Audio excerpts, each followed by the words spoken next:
ఓం నమ శివాయ. ఓం శ్రీ లలితాదేవ్యే నమ. ఓం శ్రీ గురుభ్యో నమ. శివానందలహరి 73వ శ్లోకం. భూదారత ముదవహద్యదపేక్షయా శ్రీభూదార ఏవ కిమత సుమతే లభస్వ కేదారమాకలితముక్తి మహా ఔషధీనాం పాదారవింద భజనం పరమేశ్వరస్య. ఈ శ్లోకంలో ఆచార్యుల వారు ఈశ్వరుడు యొక్క పాదపద్మాలని పంట పొలంతో పోల్చారు. కవి అందులోనూ ఈశ్వర ప్రతిరూపమే అయినటువంటి ఆచార్యుల వారు ఈశ్వర చరణాలు మంచి మందులు వేసి పండించేటటువంటి పంట పొలం అని తన మనసులో ఆయనే అనుకున్నారు.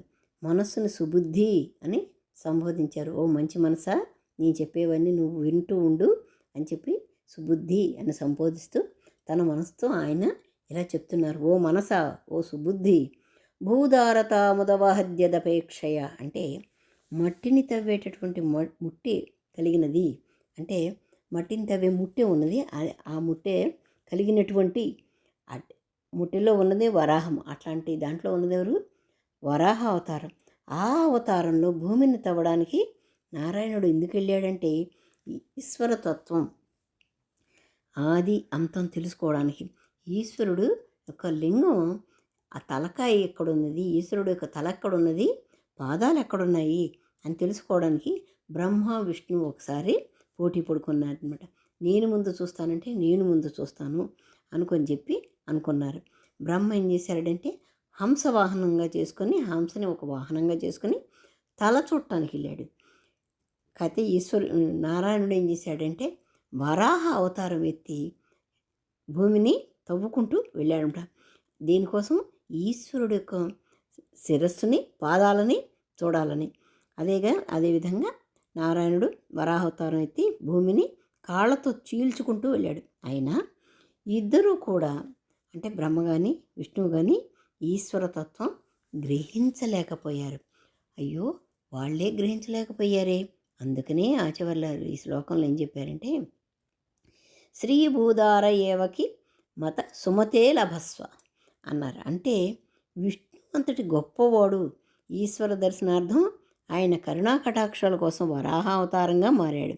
కేదారమాకలితం అంటే ముక్తి మహా ఔషధీనాం.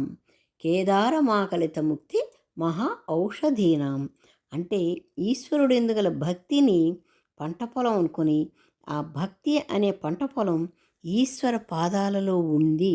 అది ముక్తి అనే ఔషధంతో ఆ పంటని పండించడం జరుగుతుంది. ఆ పాదారవింద భజనమే పరమేశ్వరస్య. ఈశ్వర చరణాలందు భక్తి అనే పంటను ముక్తి అనే ఔషధంతో ఈశ్వర భజనతో ఈశ్వర అనుగ్రహం పొందవచ్చు అని చెప్తున్నారు. అలాంటిదే ఏం చెప్తున్నారు ఇందులో? నారాయణుడు వరాహావతారం ఎత్తిన, బ్రహ్మ హంసవాహనం మీద చూసిన నిన్ను కనిపెట్టలేకపోయారు. నీ శిరస్సుని కనిపెట్టలేకపోయారు, నీ చరణాలని కనిపెట్టలేకపోయారు. దానికి కారణం ఏంటి అంటే వాళ్ళిద్దరూ కూడా మేము కనిపెట్టగలము అనేటటువంటి ఒక మూర్ఖత్వంతో బయలుదేరారే కానీ ఈశ్వరుడు యొక్క భక్తితో కాదు. అందుకని భక్తుడి మనసులో గనక ఈశ్వరనామం తిష్ట వేసుకొని గనక ఉంటే, ఆ ఈశ్వరుని మీద గనక భక్తి నిలబడిపోయి ఉంటే వాళ్ళకి ఆ బ్రహ్మ కన్నా, ఆ నారాయణుడి కన్నా కూడా వీళ్ళు ఈశ్వరతత్వాన్ని తెలుసుకోగలుగుతారు.